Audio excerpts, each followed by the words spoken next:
औरंगजेबाच्या कबरी विरोधात राज्यभरामध्ये वातावरण तापलं. हिंदू कार्यकर्त्यांकडून कबर हटवण्याची वाढती मागणी.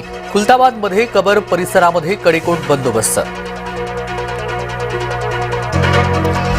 औरंगजेबाच्या कबरीचं उदात्तीकरण होणार नाही, मुख्यमंत्री देवेंद्र फडणवीस यांनी ठणकावलं.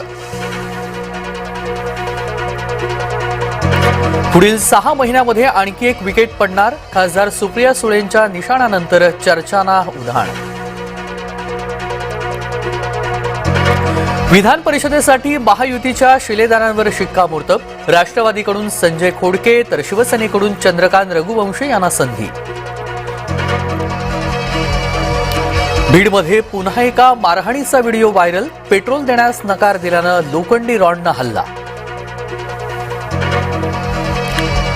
कोयता गँगची आता पुणेकरांच्या घरामध्ये घुसखोरी. घरामध्ये घुसून दहशत माजवण्याचा प्रयत्न. कायदा सुव्यवस्थेची ऐशी तैशी. नाशिक पोलीस आयुक्तालयामध्ये कुंभमेळा कक्ष. आगामी सिंहस्थाकरता पोलीस दक्ष.